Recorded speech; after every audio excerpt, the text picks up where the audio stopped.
Good morning mga katiksay, mga viewers natin. Dun sa mga nag-request na kung paano tayo gumawa ng mga bala sa tiksay. Ito po yun. So, iino na natin. Paano sa inyo makita kung paano tayo gumawa ng mga bala natin na gagamitin natin sa pangisda.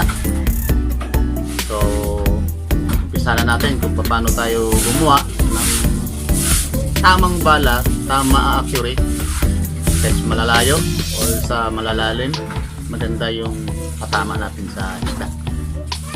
So, nagawa tayo.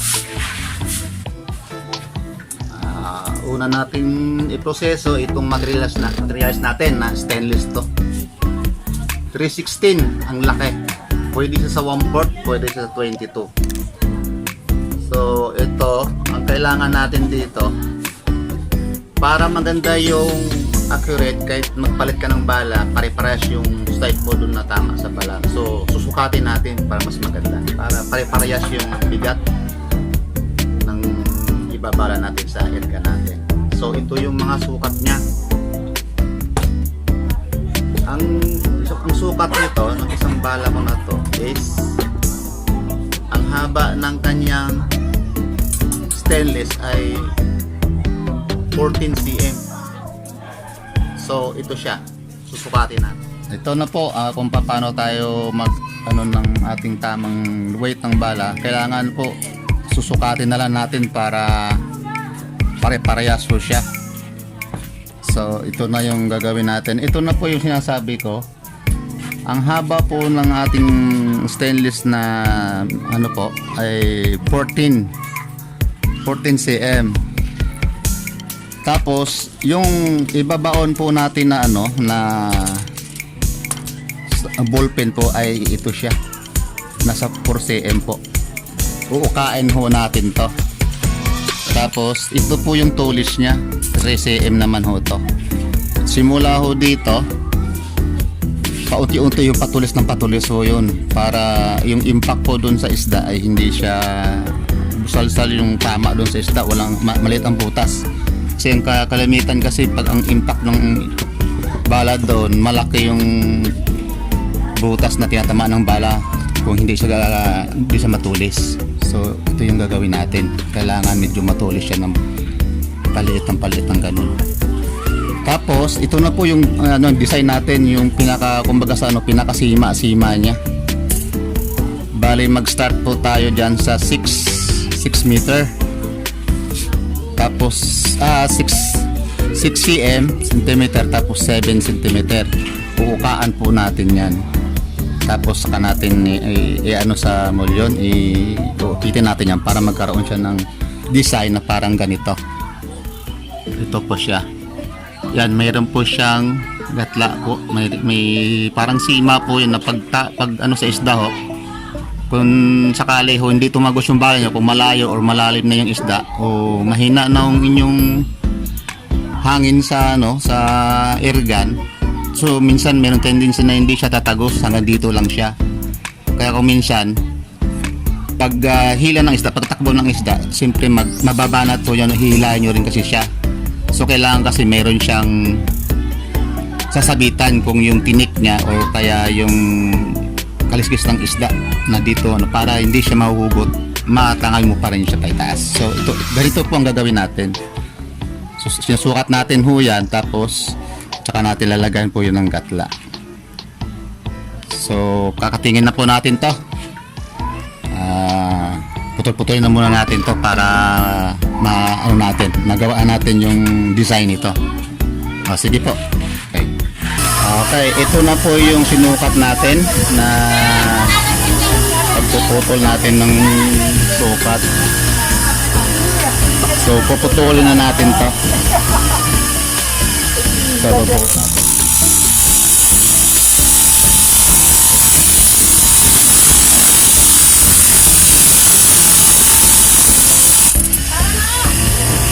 Ito po, pag isang bala natin. So, kukuha pa tayo ng isa pa. May sukat ano yan, may tanda po yun ng pentel pen para hindi tayo maligaw pagka kasi may sukat na po. So makakatin pa tayo ng isa.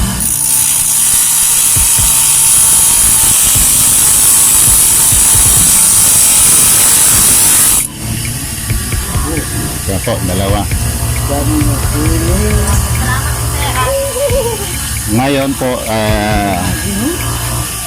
una nating gagawin ay magtulis muna tayo. Tutulisin natin to, yung pinakadulo.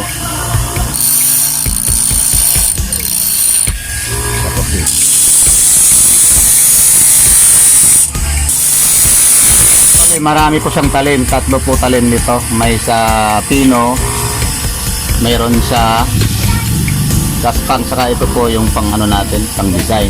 So dito muna tayo mag-ano sa ano, sa maliit para mabilis tayo makapagtulis, saka natin kikinisin dito. So gagawin po muna natin kasi pag tayo nag-aasahan nito mainit, so kailangan natin ng tubig para isasawsaw natin para pag ano natin ulit medyo malamig. Kukuha tayo ngayon sa ano, sa may pino para mabilis tayo matupa. Kailangan po siya patulisin.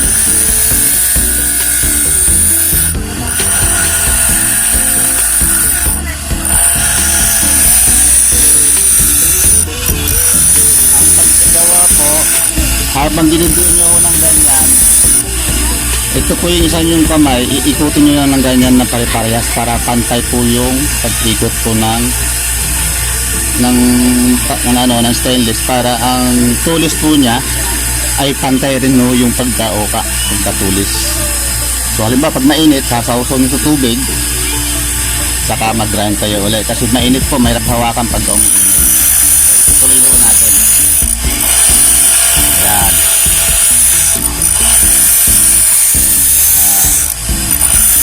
Ano yung siya po yung tumuli.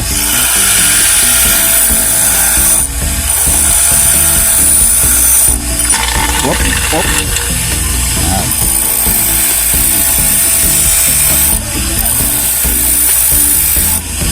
Kumayat ulit, sasaw natin sa tubig ulit para mahawakan natin na maayos. So, tuloy-tuloy pa rin po tayo.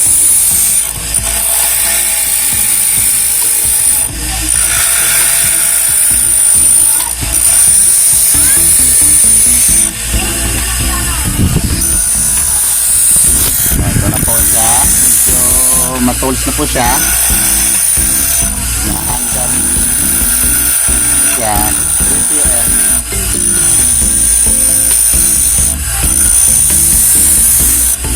Sasaw sa tubig kasi mainit. So ito na po yung design niya, simula ho dito hanggang ho dito, ganun ang clearance ng palit hanggang sa tumulis ng konti para yung pag ano sa isda matining tayo, maliit ang tagusan ng bala pag ganun, hindi siya sabog pagka tumama sa isda, kaya kailangan maganda pagkatulis.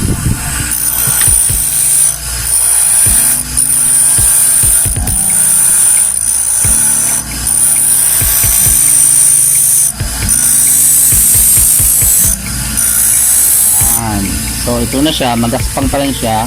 Sasaw natin. Dito natin siya ngayon papantayin, titinisin siya natin dito. So dito tayo magano.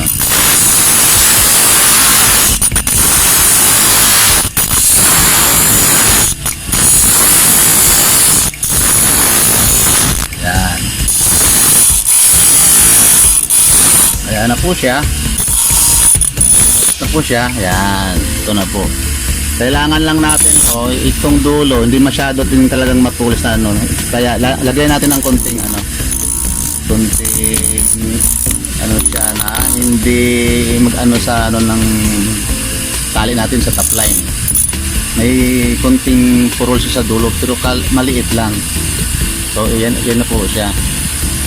Ang gawin na naman natin ngayon po, yung design na po, yung sa parang ano niya, gatla niya dito, parang pinakasima na po, pinakalak. So dito naman natin siya gagawin. Yung sukat natin kanina ng simula rito hanggang sa may 6 cm, ukain po natin to. Ang ganito.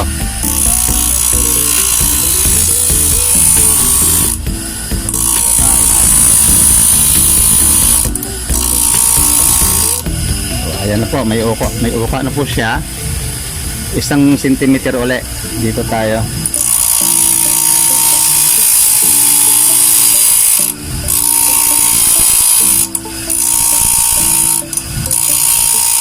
Ayan, mayroon na siyang uka.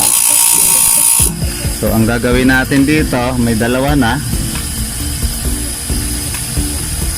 Ukaan, ay bali ito, bali dalawa po pala siya. So, ito muna lang isa, anuhan natin to. Dito naman natin to gagawin para magkaroon na siya ng ano, maliit.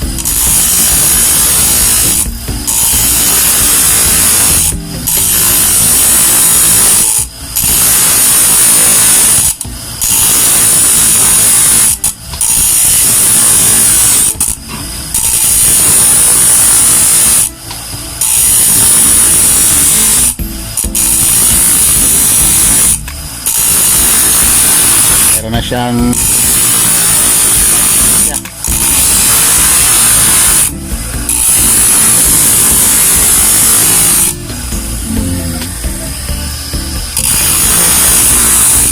yan na po. Makita po nyo, may design na po siya. So ito na po yung isa. Ang gagawin po natin, ano pa tayo ng isa, maggatla ulit tayo kasi ito 1 cm para ho dalawa. So ito yung 3 cm. Ito, buka pa tayo dito ng isa para ito, gagawa tayo ng dalawa nito. So ito na po, gagawa tayo ng panibago. Basta lagi lang po siya sa 1 cm ang distance.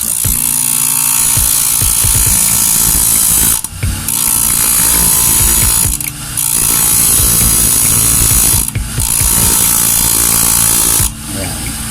Tignan nyo, mayroon na rin po siyang gatla.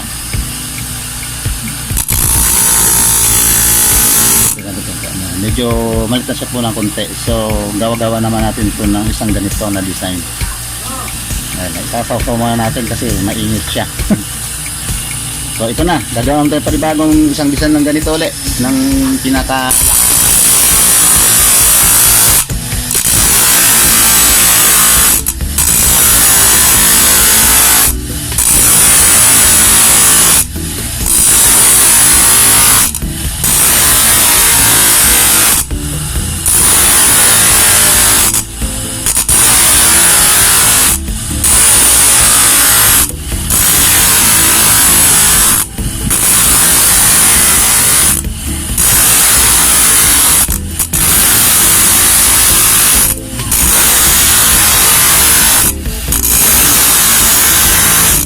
yan. Ayan na po. So dalawa na po siya. Kung ito nga rin isa, meron na po dito. Ito, dalawa po siya. So nakarami nga akong tutuusin, no? Nagiging tatlo siya pero mas maganda. Dito, ito na po, nakagawa na po tayo ng pinaka sima-sima po ng bala. Gagawa naman po tayo ng anuhan po, pasukan ng ano, ng ballpen dito sa stainless natin. So gagawa naman tayo ulit.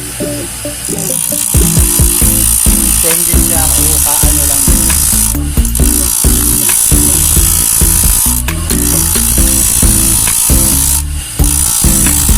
Yan, meron na siyang uka. Tapos ito po yung may sima siya rito. Ukaan din natin to para dito dun po para yung ano ng pag ano dito yung isda hindi siya mag-stack up dito. So ito gagawin din tayo ganito, gagawin natin ganito rin siya yung konti.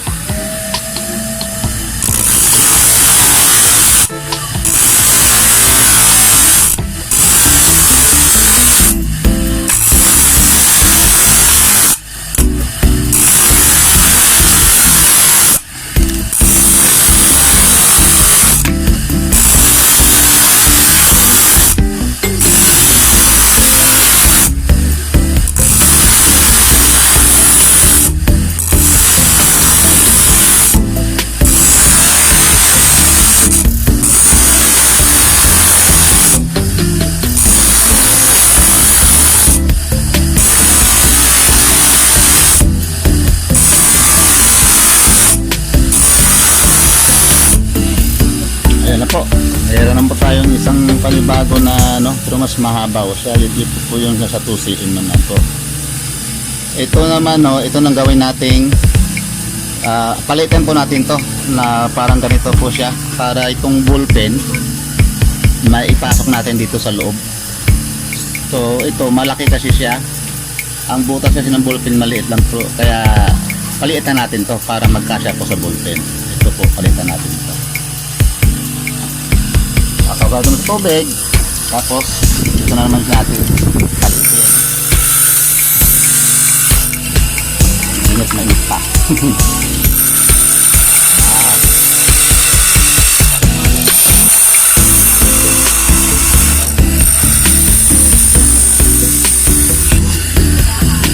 Mainit, kakawag sa tubig.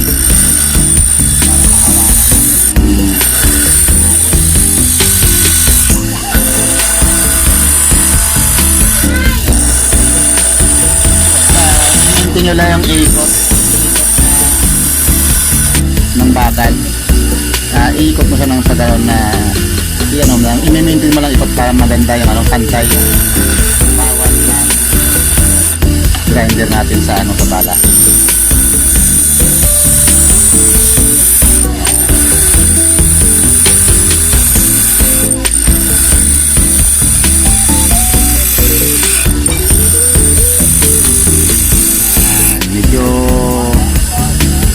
Lumiliit na po siya ng konti. Masikip tayo po sa natin sa ballpen. So bawasan pa natin.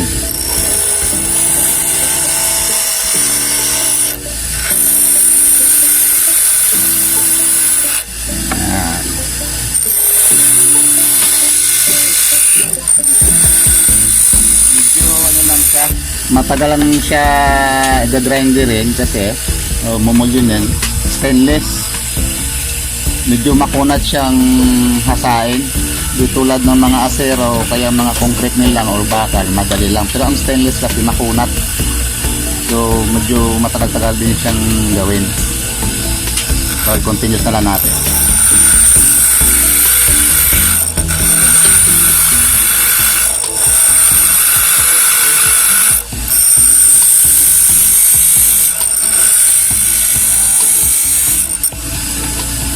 Magtaga lang tayo magawa. Matagal.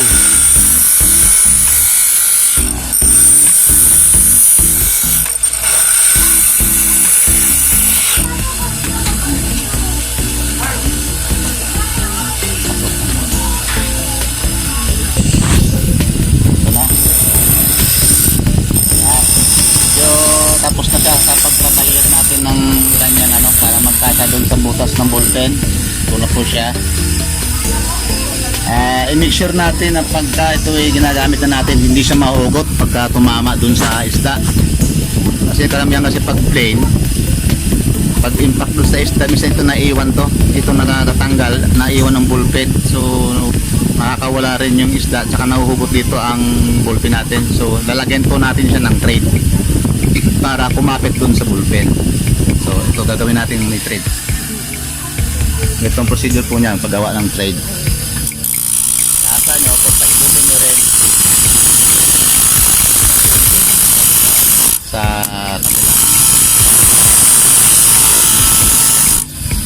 ayan na po. Ayan po, may thread na siya. Nakikita nyo, may thread na. Para pag saltak po natin ng ballpen, dito na po kakapit ang ang ballpen sa thread niya na nakasagad dito. So gagawin natin, lalagyan po natin ng ballpen. So magkakat naman tayo po ng ballpen doon. Sige. So, ito na po yung mga ballpen natin na gagamitin natin. So mayroon ako isang ballpen natin kakatingin. May sukat na rin po to. Ang nabawat ng distansya niya po, ito po ay 6.5 cm. Ayun po, may guhit po siya. So yun ay kakatingin po natin. Ang pagkating naman, depende po kung dun sa grinder o kaya sa kutsilyo na lang para mas madali. So kakatingin natin.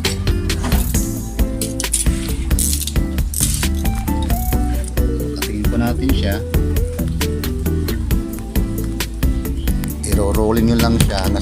sample. So ito, putol na po siya. Ito na po siya. Ito yung ano natin. Ito yung ginawa natin kanina. So ipapasok po natin siya dito sa loob. Kailangan po initin natin to. Pwede rin po siya sa kalan. Pwede siya natin igano sa kalan para mas madali. Pwede naman po sa kandila. Magtayo kayo ng kandila, sisindihan nyo po yan, tapos idarang po siya ng ganon.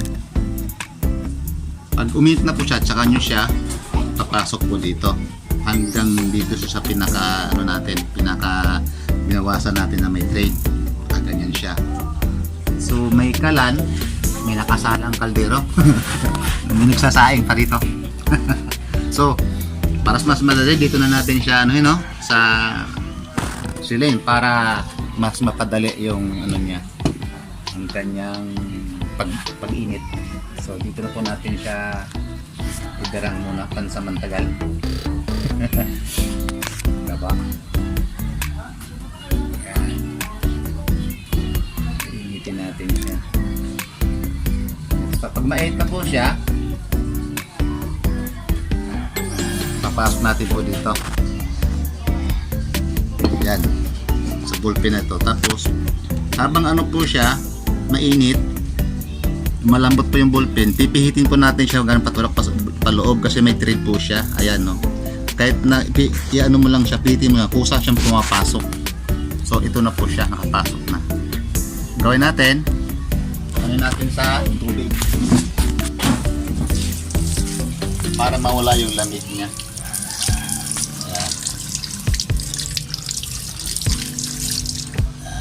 So malamig na, ano na siya, malamig na, okay na siya.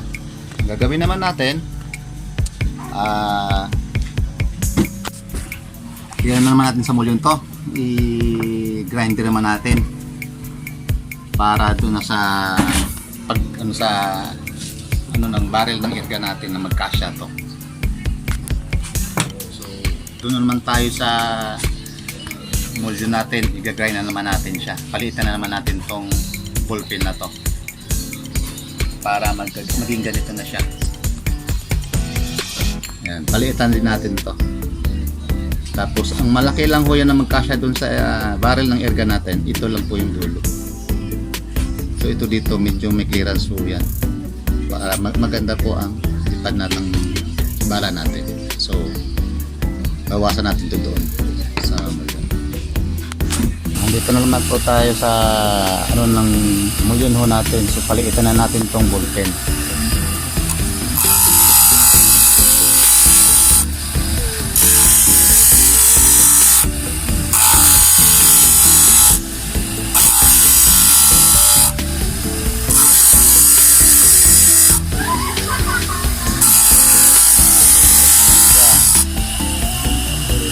Tanggalin natin yung mga ano niya.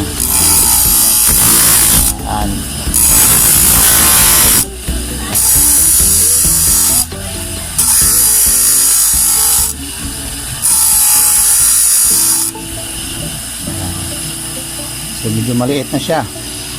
Kailangan no kasi itong stainless na to tsaka yung ballpen dito sa dugtungan, kailangan po wala po kayong mahipo o may salty man ng konti. Kailangan po pantay-pantay ho yan siya sa ano ng bakal natin na stainless. So paano pa natin ng maganda.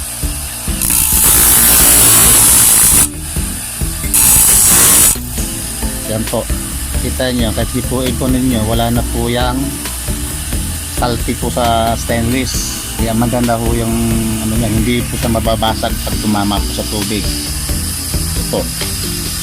Yan, wala na po siyang makapa natin na may salty sa mga gilid-gilid. Ang gawin po natin, ito naman po sa dulo po na to, ito po yung pagkakasya natin po dun sa erga natin. Sa barrel po ng erga natin to. So palipitan natin ng konti, tapos isusukat natin dun sa butas ng barrel natin, sa erga natin. Kasi ang kailangan ho, hindi siya po pwedeng maluwag, hindi siya pwedeng masikip. Kailangan po yung saktong-sakto lang siya para maganda po yung accurate niya. Okay po, bawasan pa natin ng konti.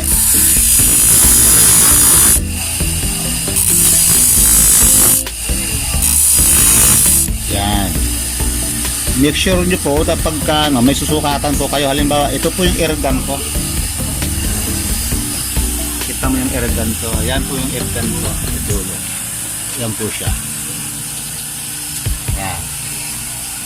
So ang maganda para dito nyo po isusukat sa dulo para makita po nyo kung maluwag o masikip. Pag ganito, ganyan, makikita nyo masikip, so bawasan pa natin ng konti.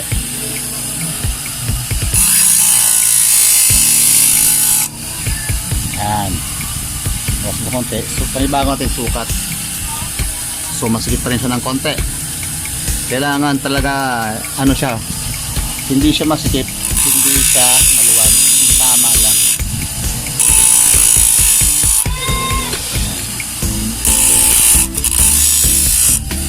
Yan, sukat po natin ulit. So ayan na po, kasya na po siya. Hindi po siya maluwag, hindi rin po siya masikip, so sakto lang po siya.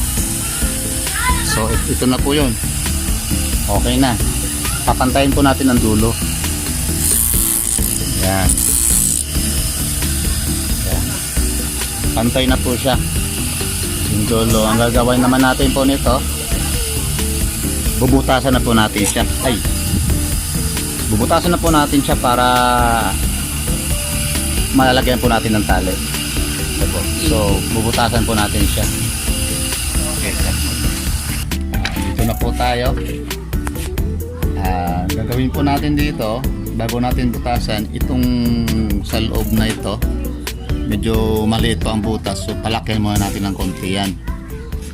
So gatong gagawin natin, bukaan po natin paikot hanggang sa lumaki ang kanyang dulo, ang butas niya.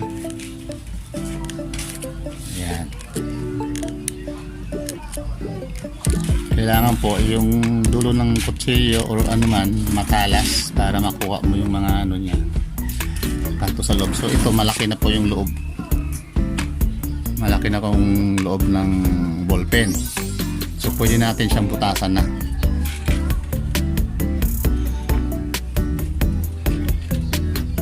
Ito idadarang na natin to sa kandila. Itong pala yung ating malaking kara, ito hindi sa totally karayom, stainless po siya din na medyo malaki lang kaysa tawag natin na karayom na aguha. Kasi itong itong stainless na to na medyo malaki, ang purpose kasi nito, kasi pag tayo nagtali ng top line, yung mga braid na tali, yung mga top line, mahirap po siya ipasok sa butas kung maliit ang butas ng ng pasukan natin ng top line. So kailangan medyo malaki-laki ng konti yung gagamitin nating pangbutas.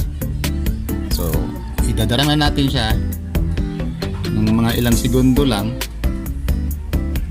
ganyan. Tapos pag medyo mainit na, tsaka natin ibutas dito. Yan, so butas siya, yan ang butas niya. So hugutin natin. So ayan, may butas na po siya. Ayan, may butas na siya. Nagawa pa tayo ng isang butas pa. Dadala na naman natin siya panibago ulit. So may isang butas na tayo, kailangan natin ng dalawang butas. Ayan, dito naman sa kabila.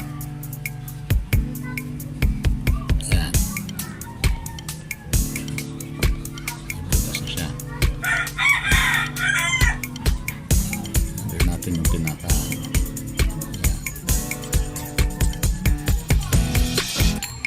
so dalawa na ang butas niya, dalawa na. So ito kayasin natin to na matalas na kutsilyo or cutter. Yan.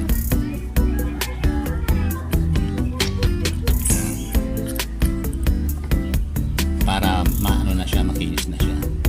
Ayan ang butas niya, dalawa.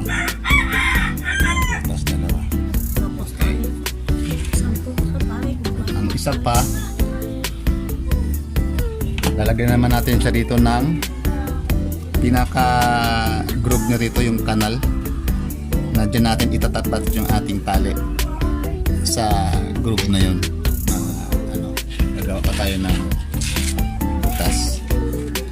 Mga viewers, katiksay, medyo mahaba na yung ating so di pa natin natatapos yung ating ginagawa. So malapit na rin itong matatapos. Abangan nyo po na magiging dalawa po ang ating design sa paggawa po ng bala sa pagtatali dito.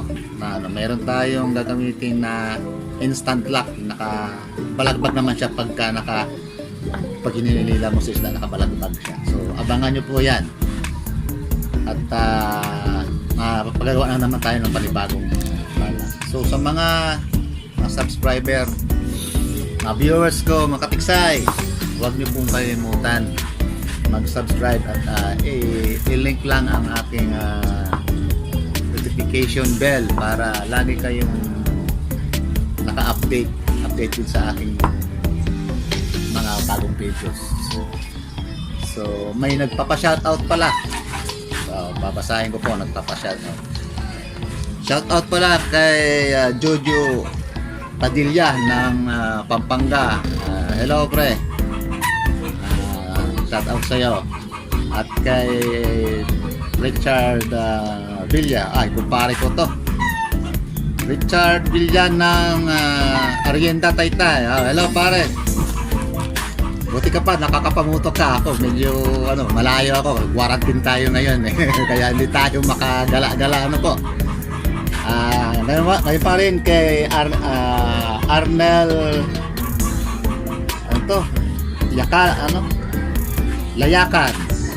At ito, kumpare na natin to. Dati natin tayo sa kasamahan ng paniliksay, si Carding ng Damayan, Taytay. Kay Ka-Freddy, taga Taytay. Ito na, yung request ko na shoutout na kita.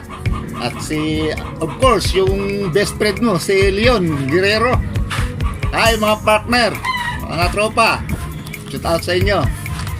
At saka kay Mike, wala siyang apelido nakalagay kung taga siya chef. So shout out rin sa'yo. Kay paring Joel, pare ko na Juicer Vloggers. Hello pare, salamat. At nagiging vloggers na rin ako sa pag mo sa akin. So salamat sa opportunity na ito. Kay Mel ng Pasig. Hello Mel. Ang lalaki na nakukuha mong isda sa Pasig mga big head, the best ka, you're the best. Kay Jay Alejandria ng San Luis Antipolo, mga pamangkin ko nito, mga shooter dito, pero sa sa mga ibon sila, pero nakasama na rin sa laot, so kailangan pa natin na i-train ng maganda. Tsaka si Raymond, yung kanyang kuya,